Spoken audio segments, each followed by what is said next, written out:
again, he lifts up her chin and they're standing so close together.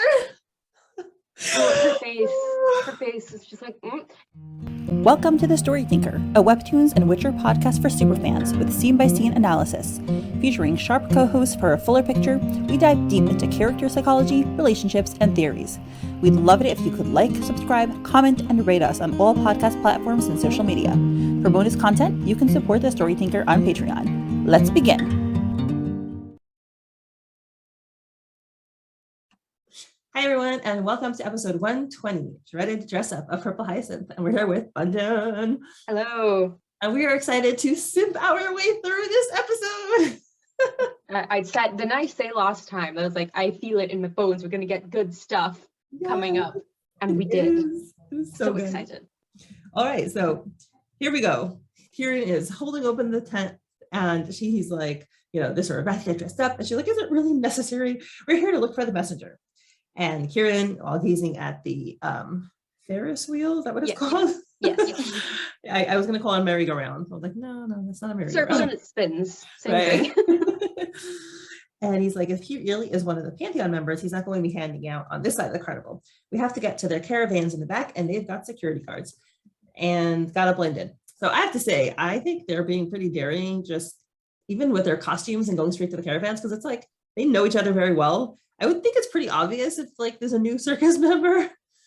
I mean, I guess the whole thing is they're dressing up as more of like the people who do like the stands and stuff. So maybe those people aren't like, they don't hang out maybe with the Pantheon people. So they might just blend in that regard. Like I get the feeling that the Pantheon is kind of like above the others. And we see later in the chapter that they're basically hanging out with each other rather than with other people. Though that might change based on how this episode ends. But yeah, maybe that's it. And I was wondering whether like why didn't they try maybe getting like wigs or something potentially? But then again, the circus people wouldn't really know them except for maybe Rafael knowing Lauren and Bella knowing Kieran and Lauren. But Bella's not going to be there.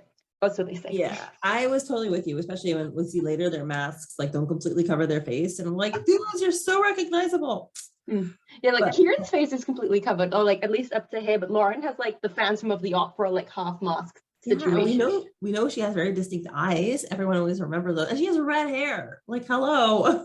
Yeah, and Rafael knows her. Like, he's going to remember his brother's best friend from childhood, in my mind. But there's reasons for everything, so who knows? Oh, yeah, maybe 𝗪𝗱𝗱𝗃 want him to recognize her, and then there'll be drama. I mean, also Kieran wouldn't have been prepared. Like Kieran didn't know that Lauren knew who Rafael was until later in this episode, right? So, like the half mask probably would have been fine for anybody else, but now we know. But nothing they can really do about that now. Yeah, it's drawn and it's published. Although we know that 𝗪𝗱𝗱 do make changes. Oh yeah. All right, so he's walking in. They're in some kind of like storage room house, and he's like, "Come on, the costumes I've stolen are so cute. Oh my gosh, Kieran, you are cute." I like to think this is the room where 𝗪𝗱𝗱𝗃 like kidnapped Lauren. That makes sense. I think it's the same spot, but like there's probably a bunch of rooms like that. But yes, he's adorable, and him with his just like I stole some cute stuff. It's just, I love you, sir. He's not lying, so I guess you could say it's sarcasm, but I think he really does think they're cute. But also I think he thinks it's adorable. Her reaction with everything just like makes it cute, but also she's cute. Oh, nobody can take that from me. Yes. And she's like, fine, rolls her eyes. Her face in that one is priceless. It's awesome. I love how comfortable they are with each other. They're friends. They're totally friends. They're joking around. They're very natural. It's awesome. Yeah, it's very easy, very like it's like how you are with your like close friends. Like when you're like even if they're like annoying you, it's like exaggerated eye rolls and trying to poke at each other and stuff. It's very that, and I love that. Yep. And he throws the bag at her and she catches it, but she winces. So clearly she's still in pain. I love it, like they're both probably still in pain now, as we can see, like based on her reactions and just like seeing Kieran like and his like bruises and stuff are still there. So it's just like they're both just not at 100%, and I think that's gonna come up later as well. Like something's probably gonna happen where they're gonna need to be actiony or do something, and they're both just gonna be like ow ow ow ow ow ow. Oh yes, I think you're right. That definitely could happen. But I also appreciate that they still show that it's probably been like what, like a couple weeks since the accident, but like Lauren's been shot in the arm, so of course that's still gonna hurt, and Kieran was like beaten up, so I'm glad to see that this has been a very long recovery process as well. It's realistic. Yeah, I mean, I can't say I've ever been, you know, beaten up and mangled like this, so I really don't know. I'm comparing it to like a surgery I had, but like that was only 2 weeks that I felt till I felt back to normal. But yes, I'm not gonna, you know, try this at home, folks. So I cannot comment on this. Don't get shot, don't get beaten up. Yes. So Kieran continues. So it is excluded. Wait, Kieran, or is it Lauren? Sorry. I believe it's Kieran. Okay, yeah. And he says, so it is excluded that the messenger could be a retired Pantheon performer. But within the current crew, we have at least 3 suspects, right? If I remember correctly, the pianist had a tattoo on his wrist.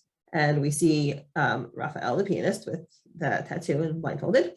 But the aerialist and the acrobat's wrists were covered during the show. And we see them in their beautiful poses. And let's see, Morpheus and Zephyr. Yes, thank you. Yeah. It's Orpheus, not Morpheus. Yes. I just remember because like it's Orpheus and Eurydice, and I watched Hades Towns. I'm just like, oh, that's all in my brain because that's about them too and their stuff. And I've been on a mythology kick kind of recently. My roommate started to read 𝗨𝗏𝗶𝗆. Oh, so cool. I was like, oh, and then I just began to watch a lot of overly sarcastic productions videos about Greek mythology. So I'm in that right now. So. Awesome. I'll have to check it out because but that's a great YouTube channel for that stuff. But I'll ask you which one later, I guess. Yeah.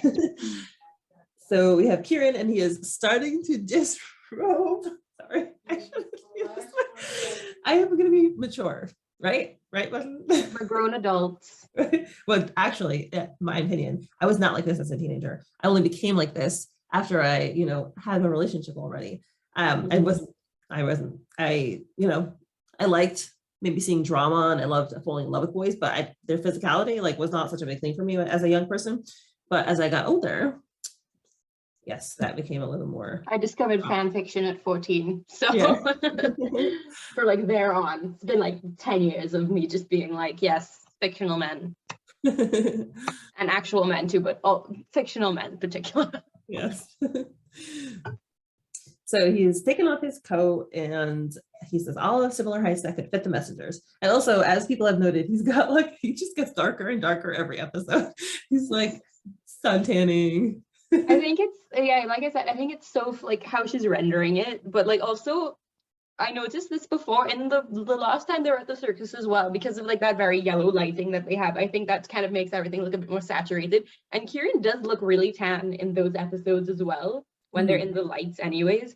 But yeah, like he's got that like sun-kissed glow about him. The winter is slowly going away into spring and summer, and his skin is responding accordingly.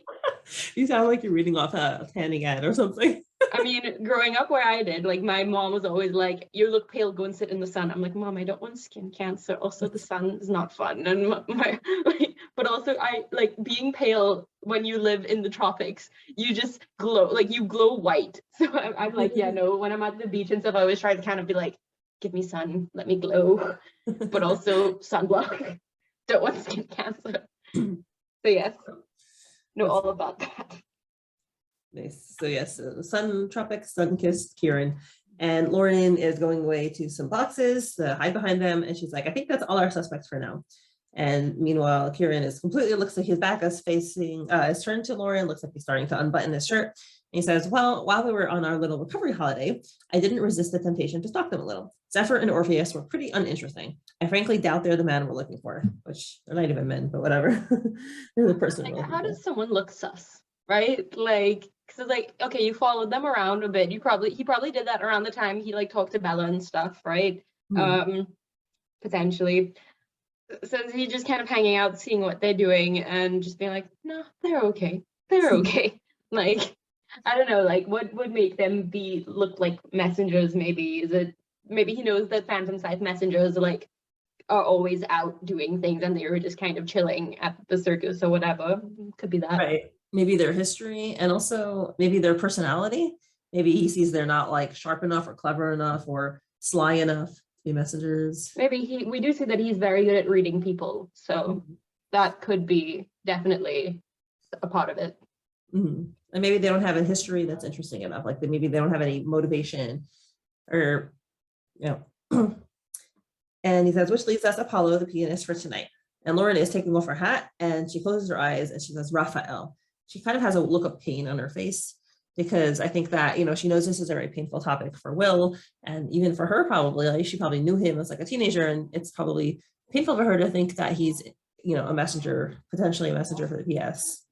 Yeah, and I think it's specifically for Will's sake because she knows how hard it was for him when his brother left and then the train station and everything with that and his father's expectations. So she, like, just thinking about him and his effect that he's had on Will, like his effect of leaving anyways, I think it just makes her sad to think about it because it's like she sees how she's seen over the years how much it's hurt her friend, but even just having known him as a child, right, that probably does some crazy things, but she's been kind of going through this time in her life where a lot of people she knew in her childhood have turned out to be different things. Like, you know, her parents were apostles, her driver is alive and works for the Phantom Scythe, you know, Rafael being a messenger in the Phantom Scythe as well is like, it probably is shocking, but she's just like, oh, this might as well happen, you know, at this point. She's had like a punch card everybody who's I knew as a child who joined the Phantom Scythe. Poor girl. And she says, you know, he was William's brother. And now we have the famous, infamous, notorious battle with Kieran's very muscular back. And if I might say, I don't think that this back and these shoulders and those arms are reflected when he is clothed, because he always looks like a slim little thing, just like everyone else in PH. They're all willowy, but it's okay. I won't complain. It's all about, like, you know, it's just getting the detail, like, you know, because if he's shirtless and he was just like, yeah, like that wouldn't look anatomically correct. I just love this because way back in the day when I first joined the server, I used to do this joke every night at midnight. I would just send a picture of Kieran's back from that one episode where she's patching him up. And that used to be like a ritual at night. It's like, y'all know what time it is. And I did that for like 2 months straight or something.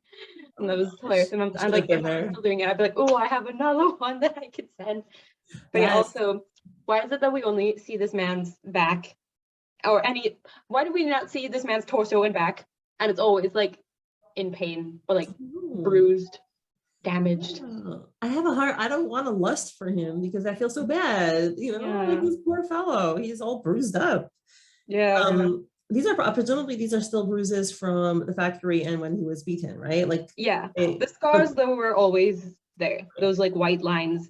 Sure. Like whipping. And that big white patch that's on his like shoulder hair, right? Like they wasn't it on his left shoulder? Yeah, it's his right shoulder technically because his back is to us, so it's his right shoulder. But yeah, we've seen that on the last back picture and the picture that Soph did of them like dancing with the strings. I believe that detail was included as well, along with like the line scars on his back. So it's just like I'm just like, I want to know how he got those scars, but also it will hurt me. And it looks like whipping scars, so that's could be likely. I mean, I watched. Have you seen Outlander? I saw some of the first season. Yeah, like, then my friend sat down and told me the whole plot. That was like bad. That was like a bad whipping. But he's been through some stuff, and I'm sad about it. Yeah, poor fellow. But it is a beautifully composed picture. Lighting's on him. He's in the center. It's so beautifully rendered. And the flow of it, the way that your eye moves through the picture as well. I like the composition of it and the light. Yeah, the lighting, the little flare of like the glare on his shoulder and everything. Just well done, well drawn, well rendered. Everything. Yeah, that's. I mean, the art here is. I always love the art in PH. It's so beautiful. And we have a zoom in on the bruises, and Lauren quickly turns her head away. I think both because she is uncomfortable to be caught staring at him. I think that there's a little bit of like, you know, physical interest on her part, but I also think that there's the bruises are also kind of causing her to be embarrassed or feel bad for him. Yeah, no, I definitely get that vibe. I think it's like he's, because I think on some level she knows that he's kind of been overplaying how good he feels. Like he's like, I'm fine, but like she knows that he's not, and kind of seeing that he still has these really dark bruises all over his body, like it's kind of intrusive in a way. Like she doesn't want to be looking at him. Also, he has his shirt off, and like he's kind of like has his back to her to like give her privacy, and she's like looking over just to see. And I think, yeah, part of it is just kind of like she doesn't want to be caught watching, but also she kind of knows that it's like she shouldn't be watching because, you know, it's a private thing, I guess. But also she does feel bad, I think, about him being hurt, because as we know, she puts a lot of the guilt of people she knows getting hurt in situations involving her on herself. Yeah, definitely. So she's like, oh, really? I didn't even know he had one. Kieran says that, yeah. right? Yeah. And he's like, what's a noble-born guy doing in the circus? And she says, no idea. Will never talks about him. Rafael left the city without any warning. By the way, I just realized I never mentioned my son's middle name is Rafael. Oh, nice. Yeah, same What a Rafael. coincidence. Yeah, Rafael left the city without any warning or explanation right before the Allendale train station tragedy. Okay, right. Well, we knew this, but this is good info to be sharing with him, because maybe Kieran will connect a dot somewhere, some point down the line. Yeah, I like, obviously show don't tell is number one, and we were shown this already in one of Will's flashbacks, but just mentioning it again reinforces it in our minds as readers. So we keep, it's like, it's the, basically for me, that's the author's way of saying, remember this information, like this information is important to remember if you bring it up multiple times or you show it in different ways. Again, her sharing this information with Kieran is important because he should know some of this going in, because there could be some sort of thing going on there that he'd be better off knowing, rather than like him going in and being like, oh, who's this Apollo guy? Like, I'm glad that she's kind of telling him about stuff with Will. And it's also in a way for her to vent about it as well. Not vent necessarily, but kind of express how she feels about Will and his struggles that he's had since his brother left and everything. And I think it shows a lot of her concern. And I'm really glad that Will's been getting a lot of the focus in these recent episodes as well. So again, mentioning Will again is just really good for us to kind of keep him in our minds and kind of like watch as his arc develops. Yes. And I like that. Me too. I also love the fact that we are getting more of his story, and the fact that, well, we'll see what's his name says, Kieran says in a moment that we get some more insight. And so now Lauren is disrobing as well. And she's like, I've always suspected it was because of their father and his crushing expectations. Aha. So yes, Lauren is very aware of Stefan and his problems. And she says, Rafael never gave any sign of life ever since. And as she's undressing, we see that she is in pain and she's wincing. So yes, maybe a plot point, maybe not, but still good to know. I mean, good to be realistic. Yes. And she says, it was very hard on Will, and I think it is worse now, knowing his brother's been here for a while. And Kieran says, as he's putting on a shirt, I see, he must have felt abandoned. I suppose this explains that. And Lauren's like, what do you mean? And, Kieran's already like halfway dressed. He says, William's always wearing a mask, isn't he? He's the golden boy, promoted lieutenant by 23, impeccable track record. He's the most caring when it comes to others, and he never speaks about himself. I'm painting you the picture of a prodigy whose father's expectations all fell on him after his brother left. Oh, Kieran. Insightful. I've always had this idea that Kieran is really insightful and really observant when it comes to other people and like what they're doing and everything. I feel like, because based on what we've seen of him and like what he can do as an assassin, as like Lauren's partner in Loon, as working in the archives and stuff, he is very good at just sitting and paying attention to people and like determining stuff about them, right? Just by looking at them, seeing how they interact with others. And I think that really shows in the way that he cares a lot about people. We see in episode 54 where he talks about just like drawing and how that represents humanity. I think this is kind of an extension of that, right? Him still being able to look at people and see them as people and see their struggles, see what they go through in their lives and like infer something about them. I think that it's been a characterization that's been maintained for a while now, and seeing it like really shown to like the max, where he's like, yeah, Will wears this mask and he does this and that and this and that. It's really cool to see. And then also it's a way of him also kind of relating to Will in a way as well, because he says later that he is familiar with wearing a mask.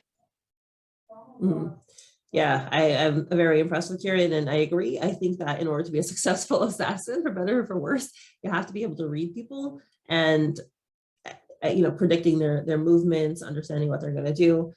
You don't get to the top unless you're very, very insightful. So, but it's good to see him apply that insight for good things. Yeah, and it's like you don't know. We know that he cares for Lauren, but we technically don't know necessarily how much he cares for the other people. But now, like, this is confirmation that he's paying attention, and he does have these human feelings. Okay, he doesn't say I care about Will, but the fact that he's even analyzing him to this extent means he's thinking about him. I think that he cares about them like a pretty good amount, like not as much as Lauren. Obviously, Lauren is his like number one right now in his mind, but I think we see that when they go to the New Year's party and they're all like drinking and having fun, and he and Will like singing on the stage and all that. And when he saves them in the factory by shooting the people that were trying to kill them, and when he explains it, he's like, I couldn't let those people die, the people I saw dancing, right? Like he treasures life in a way, right? Like you can kind of see that, and that's why it's so heartbreaking to see the path that he was kind of forced to go down.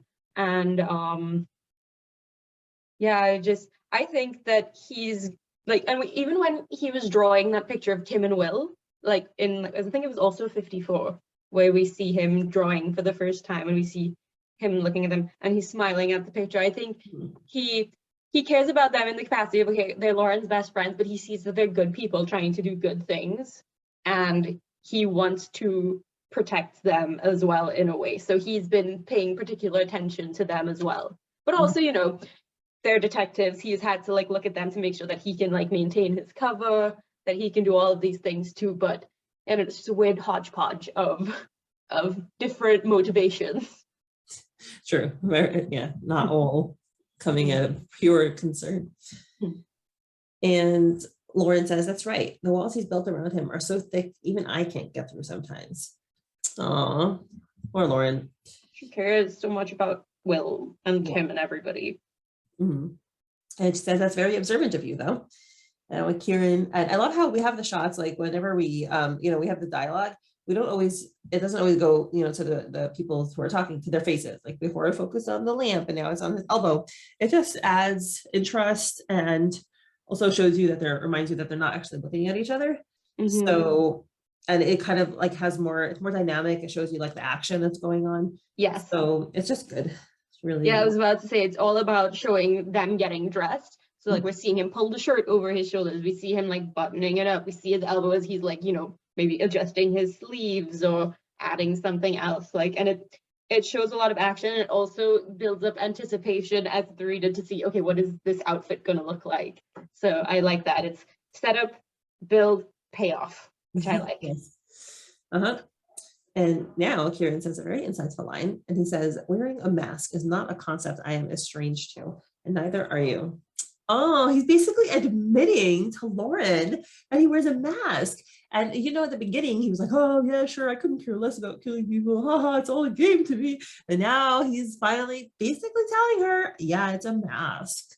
Woo-hoo. I mean, at this point, right? Like he went from like, being like, I'll let you burn if you go out of line again, and then like that later that very episode like immediately kills people for her. He's like, well, I had to save you, right? Like but then we see like she's seen, and we've seen, even though like they've been through like a lot of bad stuff, he's done a lot of bad things to her, but she kind of can see beyond that with him.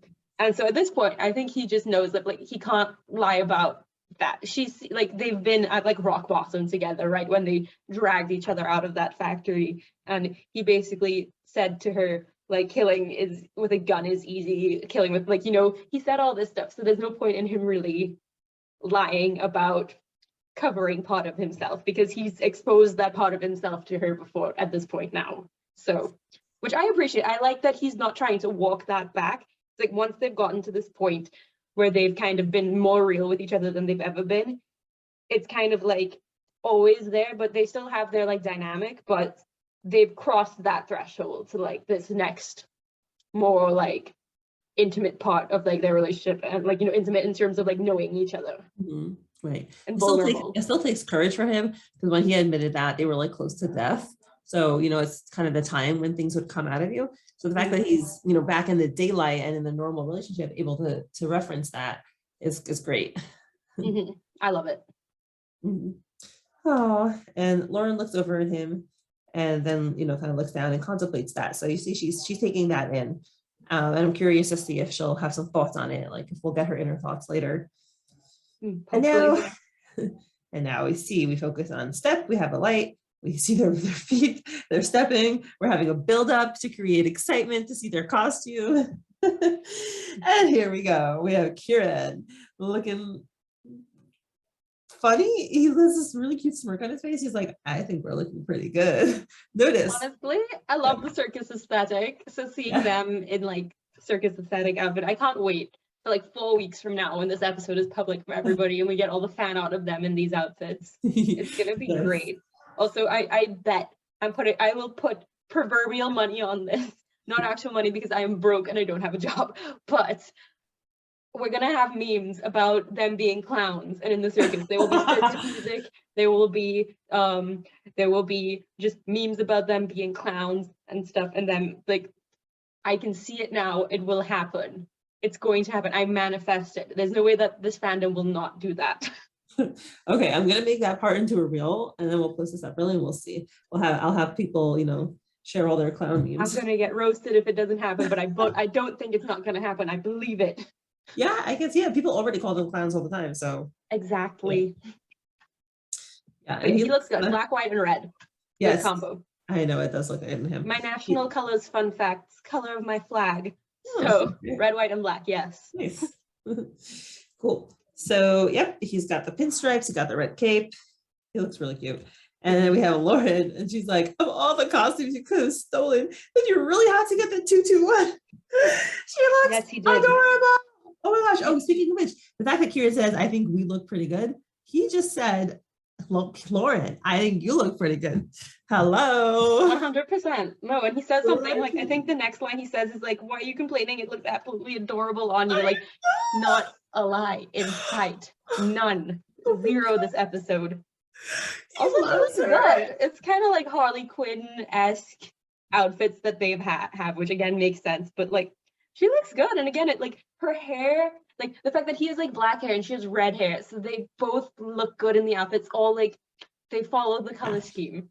Yeah, and like, obviously they're meant to be together. So and like even like she has like a yellow bow in her hair, like that could be like kind of like a goldy satiny color, matches her thing on her around her waist, and like this pinstriping on the jacket. Like it's good. These outfits are great. So these outfits are great. Thank you. She looks adorable. She does. You know, is that like a shirt on underneath? Yeah, no, that's her shirt. She has a shirt covering. Because we have the boob lines, but yeah, so I looked at it, I was like, is that cleavage? But no, it's like it's like paper white compared to like her skin. I think Kieran might be a little too affected if it was actually her cleavage. Nah, he's still being like, I'm not gonna make her that uncomfortable, which is nice. Yeah, it's true. He could have, right? And so yeah, he's like, it looks adorable on you. She's like, shut it, and shoves past him. But she does look really cute. And he's like, hold up, and he grabs her wrist, and then he's like, finishing touches. He couldn't just say, hold up, wait. No, he had to grab her wrist, takes a makeup pencil, and she's puzzled, and then he pulls her to him, and I get it. He lifts up her chin, and they're standing so close together. Her face is just like, it's like when he was like patching up her arm and had to do the like he puts her up on the table and she's just like, he's in her personal space, but also like she's kind of uncomfortable with it, but also I think it's just like whenever somebody's close in your personal space, you get kind of a type of way. And this is a very handsome man who she knows cares for her very deeply. So yeah,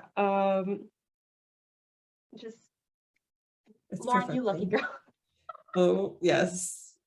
And sorry to say, don't tell me Kieran didn't do it on purpose. He could have said, hey, Lauren, wait a second, let me put makeup on you. Or Lauren, put makeup on yourself. But no, he had to do it. Also, he was very considerate because he grabbed her good arm. He grabbed that's cute. her right arm. It's her, her lleft arm was the one that got shot, right? I think. Yeah. So yeah, but he grabbed her good arm. So it's like, okay, good. That's awesome. And now we have some beautiful shots. He lifts up her chin, which is very romantic. And Lauren is just, I think she's shocked. She doesn't say anything for a bit at least. And then we have a beautiful panel where their faces are so close together. They're just staring at each other's eyes. Mindy, are you making this the thumbnail? Oh, you bet you. I will. Thank you. I was about to be like, I was gonna be like, Mindy, you have to make this the thumbnail, but I know you. And I know that you will. This is beautiful. Oh my gosh. I've been looking at this for 4 hours. I know. I should print it out. I don't have a color printer, but I don't know. Make it a print, honestly. People would buy it. People would get the Patreon just to do this. like I have Patreon as well. And when she dropped the drawing of Kieran with his back, I was like, nice. Gonna get some good stuff in future chapters. Yes. This is beautiful. Yeah, and he has his makeup pen lifted as though he's gonna, do something, but he's taking his sweet time just to like be there face to face. And Lauren asks, so you told me one bad news, what are the other ones? And he says, I stumbled upon Belladonna a few days ago. She got rid of the old pawns, but we got new friends to run their operations, it seems. And I think he feels a little bad maybe that they were killed. I think maybe that's like the bad news part. I mean, I think he always feels bad whenever someone kills as a result of his actions. And we see more of that in Lauren's head, like in a bit, but he probably feels a type of way too, but he's just more used to it, better at hiding it, better at burying that deep down inside of him. But also he knows that they were like bad people. So yeah, it's maybe less guilty because he's used to it, but also, there were phantom side people that were gonna blow people up, but exactly. Yeah, I get that. And he lifts up her chin even more, which, by the way, I don't know if he has to lift it up that much because he's doing her eyes, but whatever, it doesn't matter. It's just romantic. And Lauren says, I saw in the newspapers 𝗪𝗰𝗿𝗃 was killed a few nights ago. And now Kieran somehow goes even closer. Totally not necessary, but he does it. They know what we want. They know what we want. I've been having a rough couple weeks. This is what I needed. Yes. Oh, yeah. Sorry about that. No, school, jobs, graduating, but yeah, this is good. Gave me a respite. Oh, that's good. And yeah, definitely looks like they're about to kiss, which is not happening yet, but one day. He says Belladonna managed to get her while she was locked in an interrogation room. She's dreadfully good at her job. So she did break into that room and do that, which we were debating about in was it 115 or 116 that just became free for people yesterday. So yeah, good to know. She's that terrifying. And Lauren thinks other victims because of us. And we have it says murder, which is what she thought back when Kieran killed all those people in the tower. She felt that way as well. She felt guilty. She felt responsible for all those guards, which we see, the guards and the innocent people. And she shuts her eyes. She's like, okay. I think it's very healthy. She's like, now is not the time. I'm not going to think about it now. And I think that's the appropriate response. Like King Solomon says, right? Everything has its time. So there's a time for feeling guilty and there's a time for action. Now's the time for action. Yeah, no, when there's something you can't deal with at the moment, it's not good to think about it because then you're just going to make yourself anxious. You're going to make yourself panic, and that's not good in any situation, especially when you need to get something done. One thing I found interesting, those in the panel of like the dead bodies, they have Anslo there as well. to recognize his dumb mustache. Yeah. So she still feels really guilty about him in particular, which Yeah. makes sense because, you know, he was the main person she wanted to see before episode, was it 41 when they died? But yeah, so, and like I think it's cool to see, well, not cool, but it's good to see that even after all these months, she's still dealing with, you know, the guilt of these deaths that she kind of puts onto herself, which she is like in a way responsible before. She did get them arrested, but is it bad to say that they're probably going to die anyways based on how everybody else has been killed off? Like, yeah, exactly, which is like Kieran's ethical justification for what he does. And now he is painting. She closes her eyes and actually opens them and stares right up at Kieran because he is painting diamonds on her under her eyes. And she asks, why don't we just report it to the police? Two of known heads of the operation just slipped through our fingers because of her. So it seems her usefulness might have run out, in which she means usefulness to them. And Kieran blows on her makeup. Honestly, I when I saw that, I was like, oh, Kieran, like, I was just like, scandalo, right? Like, you're like, if it was me, I would have spontaneously combusted on the spot, right? I love this stuff. I happen to be like, you know, like there's people who like, whether it's for fanfic or for reading or for watching, they like more heavy, you know, physical interaction between characters. I love this kind of sweet, small, like delicate touches. To me, it's just so sensual. You know, I'm the person who had a conniption about Bridgerton season 2 because it's all about the yearning and just the small interactions. That is my bread and butter. That is what I live on. That, like, give me that any day. That is the most like I have to clutch my chest and be like, oh, like, it's the build, it's the slow burn, it's everything. I love it. I knew from the moment I saw this ship, it was going to be that vibe, and it has not disappointed. It's so good. Nice. Yeah. And I think, you know, it's funny because you mentioned that I love reading classics. Again, I don't think Bridgerton is necessarily in line with classics, but it whatever. Popcorn. It's like, I watched 20 minutes and I shut it off because I hated it. But anyway, because I'm a massive season 2 is better than season 1. Try. Just saying. I'm gonna try it because it's so popular, must be like have some redeeming factor, but I'm a massive fan of the classics. And I think a huge part of that is because I grew up in a very socially conservative culture, and we did not talk to boys, we did not look at boys, we didn't talk about boys, and it was like, you don't touch anybody until you're married, right? Till to your husband. Like, you don't even hug like your great uncle or something, you know? Like, so for me, like, all these small delicate things were like very big deals. It's like, oh my gosh, he's like leaning in close to my face, oh my god, right? Which I only did any of these things with my husband. So I appreciate all these small things. They do such a good job. Also, I have a question, unrelated. Did he do like eyeliner on her as well? It looks like thicker, right? Like when he's blowing, it looks like she's got a nice like wing going on, which I don't know if that's just because Soph always draws like, she just got these nice like thick lines around the eyes, like, yeah, it looks like really good winged eyeliner to me. I mean, I just scrolled up to check what it looks like before, and it's the same thickness. So yeah, okay, so potentially. Also, her makeup that she's getting right now reminds me of once I was a mime for Halloween, and I did very similar like diamond stuff under my eyes for that. So like, relatable. So he's like, oh, it's more complicated than that. And she says, how so? He says, it's mostly selfish. We have a sort of pact, if you will. She's not to report my doings if I don't either. We've agreed not to mess with each other. Okay. Do you think there's more to what he's saying? Like, was he? I mean, we've been like talking about this ever since like what 112 when she was like, I wonder why Kieran hasn't like reported Bella yet. Like why he insists we shouldn't. So it's like, oh, they probably have like an agreement, and we see more of that in their episode where they're getting rid of the body. I do think that there is a pact, and he does mention like they kind of were the closest things that they had to friends when they were younger. So I think there's a lot of just that loyalty that would have been built up when they were younger, that they both, I guess, feel the need to maintain, right? Which I appreciate. What do you think though? So I think that it's for sure what he says. I think there's something a little bit more to it. I don't know. Like he says, okay, so when he says sort of pact, I wonder if he's hesitating to call it a pact because it's like unofficial, like they never talked about it explicitly.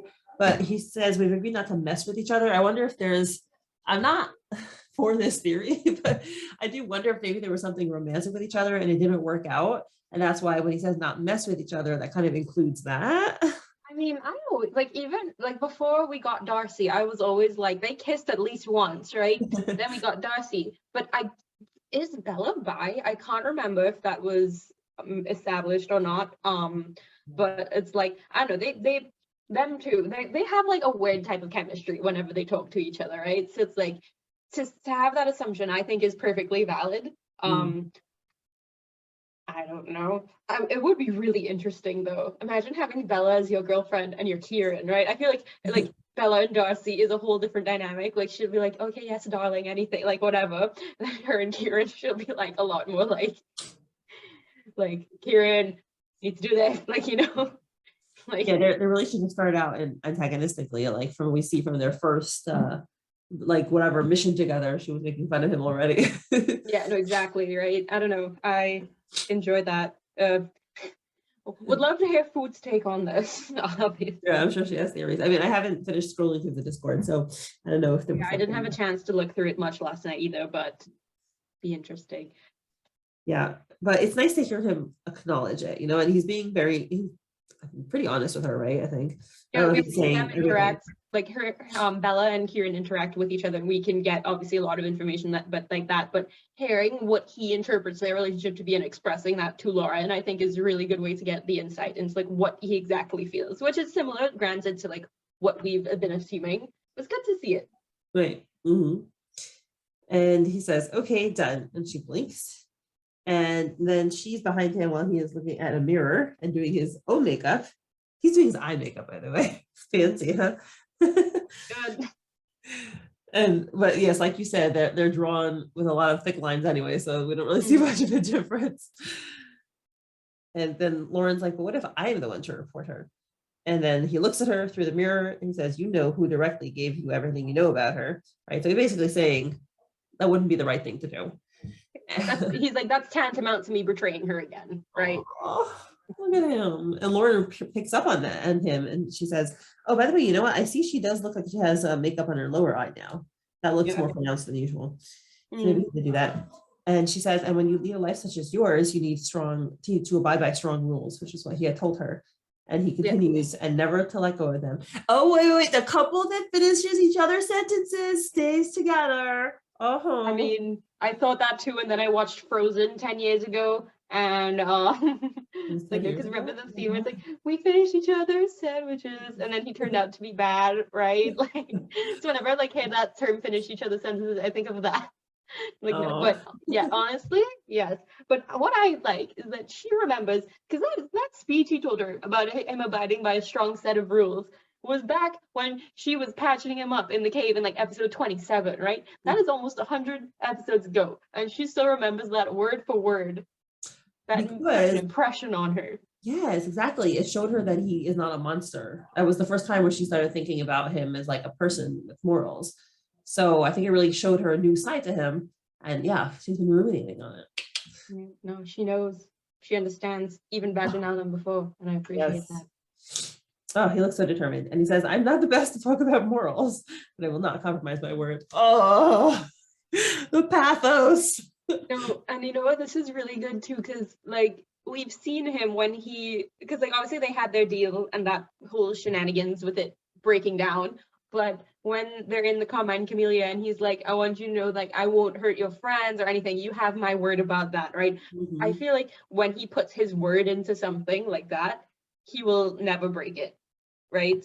So he gave his word to Bella that he wouldn't, and that's something that that's his like strong set of rules. Like, once I give my word, I will abide by that.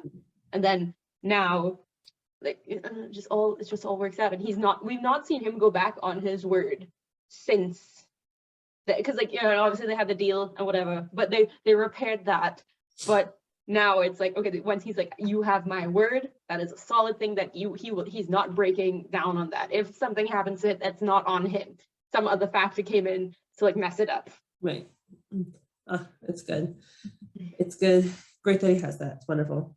And Lauren's like, I see, you've known each other for a long time. And he says, we've trained together, become killing machines together. So he confirmed it, and also confirmed that he thinks of himself as a killing machine, which is sad. I mean, but is it a lie though? No, he's being so honest. They've really come such a long way with their friendship. My baby's growing up. I've been reading this for like 2.5 years now. It's the progress. Oh my gosh. I know. It'll be almost the 2-year anniversary of me starting the podcast. So oh wow. Yes. Nice. End of June, beginning of July. And she said, and then he says, she used to be the closest thing I had to a friend for a while. Oh, Kieran. What happened to compromise their friendship? Maybe it has something to do with him going overseas, because remember he was overseas for a while before the story starts. So, or she did something. Or she did something. He did something. So many possibilities. All tragic. And we're gonna find out. And again, it's gonna break my heart for him, for her, for all of them. It's gonna be a rough time.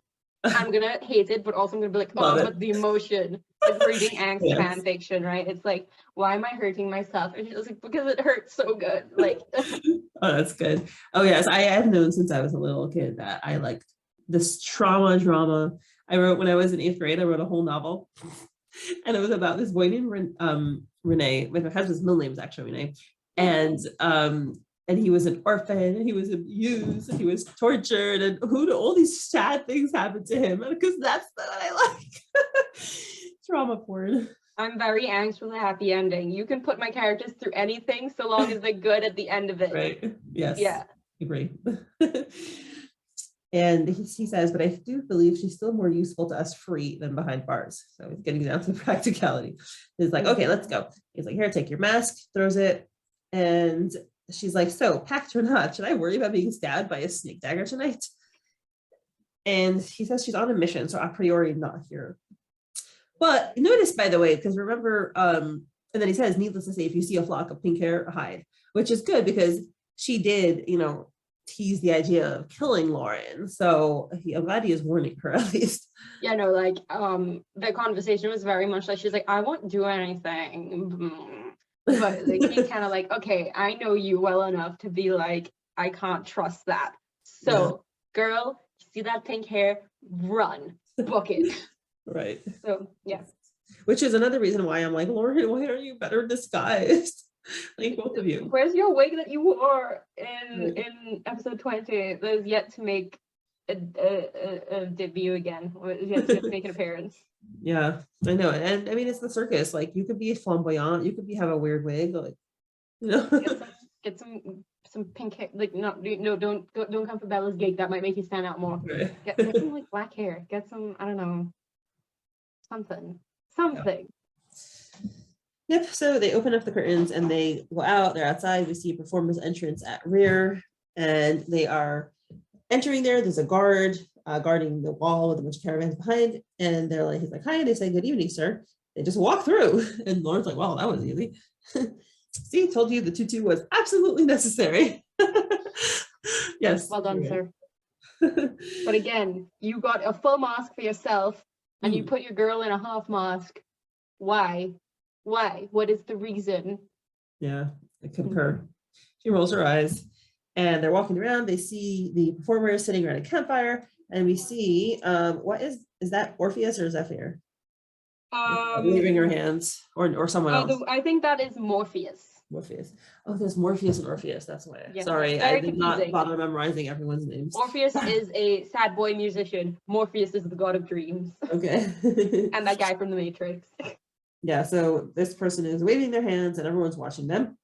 And Lauren's looking around, they're looking around, they're, looking in windows, various doors. And then Lauren pats Kieran's back. Unasked for physical contact. See? She needed to get his attention, but also. Yeah.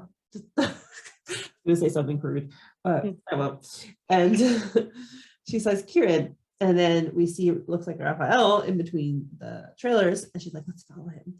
And they do, he's looking, so Rafael's clearly looking around anxiously because he's surveying the area. So something's up with him, I think. Trying to do something sneaky. Ooh, Make sure he's not being followed. Yeah. And so He needs to get followed. Right, exactly. They go and follow him. And now it's empty. He's gone. They're like, damn it, where'd he go? Which, do you think there's a tunnel there? Or do you think he just went in a caravan? Or honestly, just knowing how the Phantom Sect works and like their tunnels, so I bet there's a tunnel underneath like one of these caravans, right? Like there has to be. So we have like special attention to it, so maybe. And then in the background we see again Morpheus again waving his hands, or is it Morpheus? I guess It's Morpheus. He's trying to like hypnotize her. It's really funny. You could tell, like, okay, I'll just read it loud. They're like, on the count of 3, your inner child shall be free. And she's looking at him, and he's like, 1, 2, 3. He snaps his fingers. She closes her eyes, and he's like, oh my God, it finally worked. But no, she opens her eyes. She's like, nope, it's your 35th successfully failed attempt, Morpheus. Which is really cute. You could tell they have a fun friendship between them. Yeah, I enjoy the vibes. Very Yep. cute. It's like, oh, why doesn't this work? I've been rehearsing this all day. And meanwhile, they're still looking around, and they're like, where'd he go? And they see his head behind the wall. He's like, found him over there. And they step out towards him, but then Morpheus stops and he's like, you! And, their backs are facing him. He's like, don't move. So I have to say, I know it's set like we're supposed to be thinking like, oh my God, he spotted them, he's suspicious, but no, he just wants to do another practice session on them. He's going to try and hypnotize them. And you know what? I'm anticipating wacky hijinks ensuing next week. Okay, this is kind of, when I saw them going and they're like looking through the caravans and whatever, I'm like, okay, they're going to be caught, but they need to pretend to be like, oh, we just need some privacy, we're like a couple, pretending to be a couple to get through. Ooh. The trope that I love very dearly, honestly. It is a tried and true Distraction method. Yeah, if you trying to get information, you're trying to spy on people, trying to be inconspicuous, just pretend that you're going to go be making out with your boyfriend in the corner, and everybody's gonna be like, oh, okay, you guys go ahead. But he's gonna try and hypnotize them. I wonder if it's gonna work, potentially. Oh, that would be, first of all, surprising given that he had 35 failed attempts. Yes. But that would be interesting because then we can get some cool information out. Like he might ask them like the deepest, darkest secret or something nice. Or maybe they pretend to be hypnotized. Ooh. And oh, then well, that would make him happy. they have to say things, and then we learn some truths and lies, and it'll be fun. Yes. I want it. Yes, we do. Yeah. So if you haven't finished your episode, please. Yeah. Hopefully. I love the note at the end of this one as well, because they know. It says, after honing my storyboarding skills for 3 years, this is the best advice I can give you. If you need to portray a scene with sexual tension, just draw them making out without drawing them making out. You're welcome. Yep. She knows. Basically kissing, but not. So when you're have 2 inches of space between your faces, that's it. That's the vibes. I loved it. Thank you. Thank you so enough. You have given us happiness and joy. Continuing to feed us. We had 8 episodes since good Loki interactions, basically. So I'm like, yes. And I feel like this is gonna go on for maybe a few more episodes. No. This is everything I wanted. So happy. Well, that's a good place to end. Yeah. On happiness. Yeah, sign up for next week because this is gonna be fun. Yes. Awesome. We can simp away. Yes. Well, thank you so much for joining. It was a pleasure. Thank you for having me. I'm so happy that I happened to sign up for this episode when we could just simp and ship and be just the biggest of fangirls. So thank you as always, Mindy. Awesome. Thank you. Good night. Bye. Thank you to my current patrons: Susie, Lady Libris, Lily, Jenny, Molly, Veronica, Emily, 𝗪𝗱𝗱𝗁, Saucy Tuggles, Ian Rose, Priya, Alexa, Misty, Joanne, Patty, Emilda, Esther, and Watching People, Doris, Poppy, Seed, Marie, Emily, Jean, Jen, Erin, Kate, Lily, Beckett, Soraya, Christine, Sadie, Kelly, Daniel, Teresa, Mrs. Castaldo, Jen, Tatiana, and Louisa. Your support is truly appreciated.